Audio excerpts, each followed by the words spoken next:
Good news! Central Americano MBBS just 34 lakhs. Columbus Central University. నమస్కారం, welcome to I dream. నేను మీ విజిత.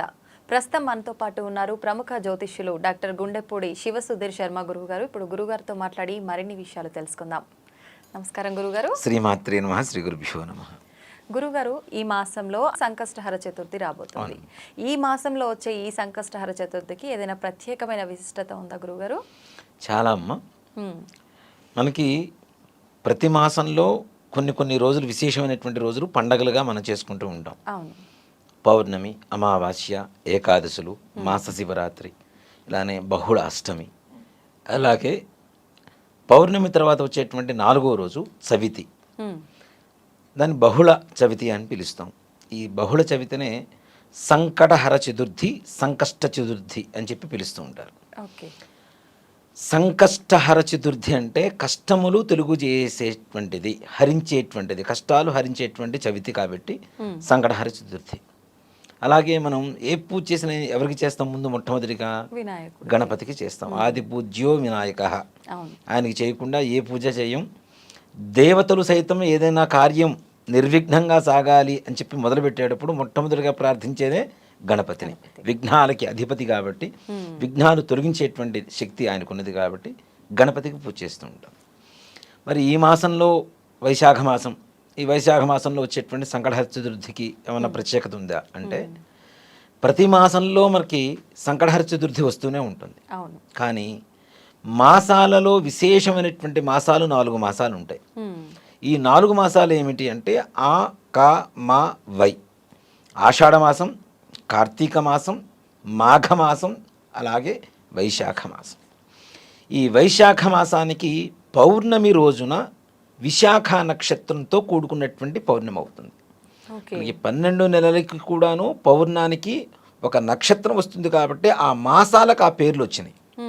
చైత్రమాసానికి చిత్తా నక్షత్రం, అలాగే వైశాఖ మాసానికి విశాఖ నక్షత్రం, జ్యేష్ఠ మాసానికి జ్యేష్ఠ నక్షత్రం.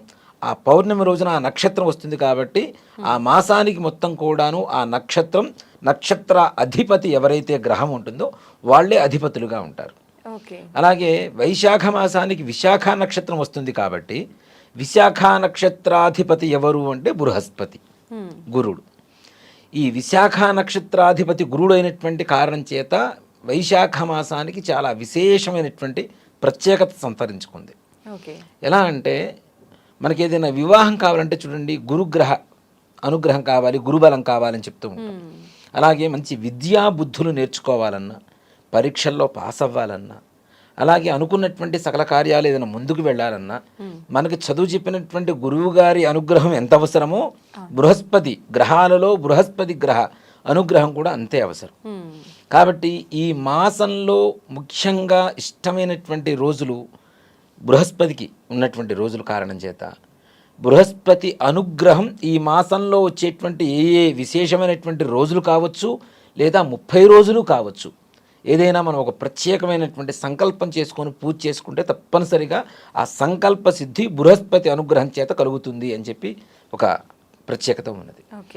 కాబట్టి ఈ వైశాఖ మాసంలో వచ్చేటువంటి సంకటహర చతుర్థి ఏదైతే ఉందో అక్కడ గణపతి, బృహస్పతి అనుగ్రహం తప్పనిసరిగా పరిపూర్ణంగా కలుగుతుంది. కాబట్టి ఈ వైశాఖ మాసంలో వచ్చేటువంటి సంకటహర చతుర్థికి ప్రతి మాసం ఇప్పుడు మనం కొంతమంది ఏం చేస్తుంటారంటే సంకటహర చతుర్థి వ్రతం అని చెప్పి ఒకటి ఉంటుంది.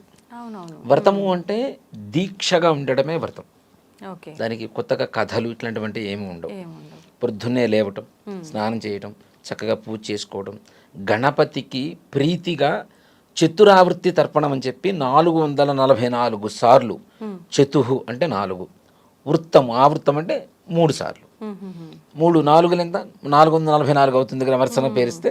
అలా చతురావృత్తి తర్పణం అని చెప్పి గణపతికి చాలా ప్రీతికరమైనటువంటి తర్పణం. అందుకని మనం అర్ఘ్యం సూర్యుడికి వదులుతాం, అలాగే అభిషేకం శివుడికి చేస్తాం. విష్ణుమూర్తికి అలంకారంతో అలంకార ప్రియో విష్ణు అంటాం. అలాగే గణపతి తర్పణ ప్రియో గణపతి అని చెప్పి శాస్త్రం ఉంది. పాలను తీసుకొని ఒక చిన్న ప్రదేశంలో చక్కగా నీళ్లు పెట్టి అలికేసి, అలికిన తర్వాత దాని మీద కొద్దిగా బియ్య పిండితో ముగ్గు, పసుపు కుంకుమ వేసి ఒక మంచి ప్లేట్ ఒకటి తీసుకొని, స్టీల్ది కావచ్చు వెండిది కావచ్చు వాళ్ళ శక్తికి తీసుకొని ప్లేట్ పెట్టేసి దాంట్లో క్షీరభాండం అంటాం, అంటే ఒక గిన్నె లేదా ఒక చెంబు మంచిది శుభ్రంగా కడిగి దానికి బొట్లు పెట్టి ఆ పాలను దాంట్లో పోసేసి చెంబులో పోసి ప్లేట్లో పెట్టేసేయండి.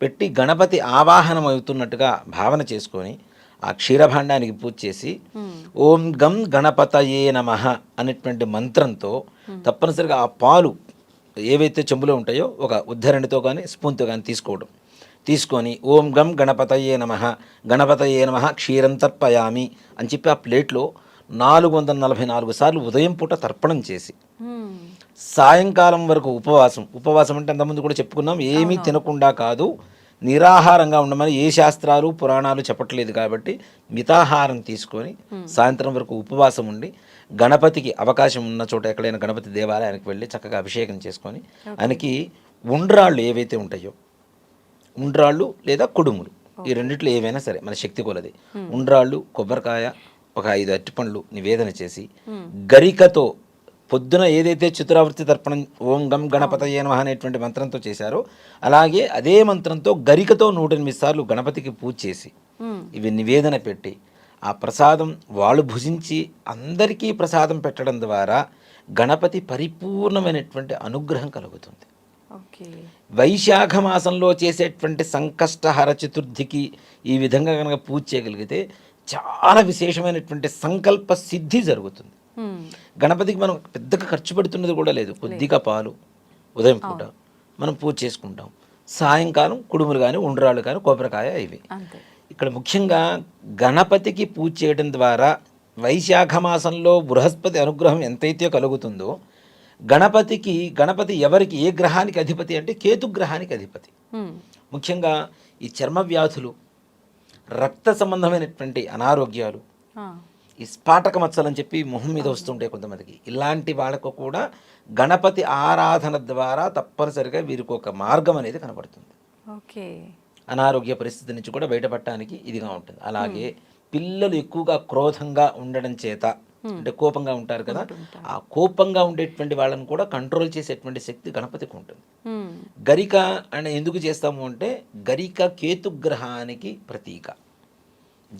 దర్భ మనం అందరం తెచ్చుకోలేం కాబట్టి గరిక తీసుకొచ్చి గణపతికి చేయడం ద్వారా ఇక్కడ కేతుగ్రహ అనుగ్రహం కూడా కలుగుతుంది. కేతువు వైశాఖ మాసంలో బృహస్పతి, సకల విఘ్నాలకి అధిపతి అయినటువంటి గణపతి, ముగ్గురి అనుగ్రహం కలిగి, అంటే గ్రహాలకి మూల దేవత కాబట్టి కేతుగ్రహానికి మూలాధిపతి కాబట్టి, అంతేకాకుండా గణపతి మనం చేసేటువంటి మూలాధార చక్రాలు ఏవైతే చేస్తూ ఉంటామో, యోగా చేస్తూ ఉంటామో వాటిల్లో మొట్టమొదటిగా గణపతి అధిపతిగా ఉంటాడు. ఆయన అనుగ్రహం కలిగితే మనకి జ్ఞానం అనేది విశేషంగా కలుగుతుంది. జ్ఞాపక శక్తి పెరగటం, అలాగే మంచి విద్యాబుద్ధులు రావటం, అనుకున్న సకల సంకల్ప సిద్ధి. ముఖ్యంగా విదేశాలు వెళ్ళాలి అనుకునేటువంటి వాళ్ళకి ఈ వైశాఖ మాసంలో వచ్చేటువంటి సంకటహర చతుర్థి చాలా విశేషమైనటువంటి చతుర్థి. దేనికి అంటే కన్యారాశిలోనే ప్రస్తుతానికి గణపతి ఉన్నాడు.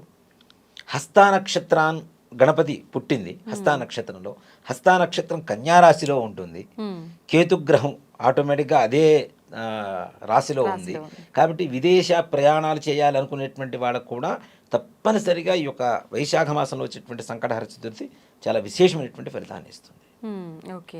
అయితే గురుగారు, చాలా మంది ఇప్పుడు మీరు అన్నట్టుగా ఈ వ్రతం దీక్ష ఆచరిస్తుంటారు, వాళ్ళు ఒక్కరోజే ఒక్క మంతే చేస్తే సరిపోతుందా? కొన్ని నెలలు ఇట్లా చేస్తుంటారు, అంటే ఒక సంవత్సరం పాటు చేస్తూ ఉంటారు. అది నిజంగా అలా చేసి మనం ఇన్ని నెలలు అనుకొని మనం వ్రతం చేసి, ఈ వ్రతం తర్వాత ఉద్యాపన అనేది ఉంటుంది తప్పనిసరిగా. గణపతి సంకటహర చతుర్థి వ్రత ఉద్యాపన అనేది ఉంటుంది.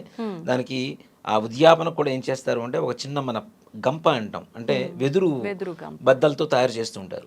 దాని నిండా ఒడ్లు పోసి దాని మీద ఒక మారేడు దళాలు చిన్నవి వెండి అమ్ముతుంటారు మనకి. అవి నిజమైనటువంటి లైవ్ లో ఉండేటువంటి మారేడు దళాలు. ఇవి ఒక వస్త్రం, ఒక యజ్ఞోపవీతం ఇలాంటివి బ్రాహ్మడికి దానం ఇస్తే వ్రత ఉద్యాపన పూర్తయిపోతుంది. అంటే మనం అనుకునేటువంటి సంకల్ప సిద్ధి జరిగిపోయింది కదా, అయిపోయినప్పుడు మరి ఉద్యాపన చేయాలి కదా మనం తప్పనిసరిగా. అంటే మనం ఏదైనా అనుకున్నది అయ్యే వరకు అసలు తప్పనిసరిగా ఒక మాట చెప్పాలి అంటే గణపతి అనుగ్రహం చాలా తొందరగా జరుగుతుందమ్మా. అది కూడాను 11 నెలలు అనుకుని చేస్తే 100% 11వ నెలలో పూర్తయిపోతుంది. 12వ నెలలో ఉద్యాపన చేసుకోవచ్చు. అంతవరకు కూడా వెయిట్ చేయాల్సిన అవసరం లేదు గణపతికి.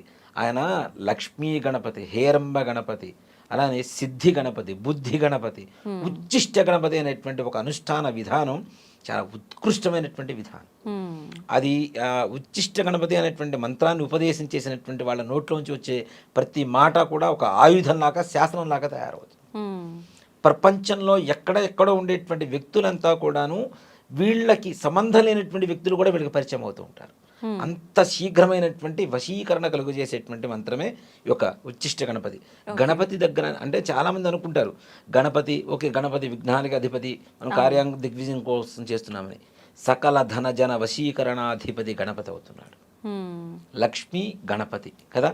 మరి లక్ష్మి అంటే ధనం, గణపతి అంటే కార్యసిద్ధి. ఈ రెండు ఉంటే చాలు కదా, ప్రపంచంలో అన్నీ వచ్చేస్తాయి. కాబట్టి ఈ సంకటహర చతుర్థి చాలా విశేషమైనటువంటి ఇది, వైశాఖ మాసంలో వచ్చేటువంటిది.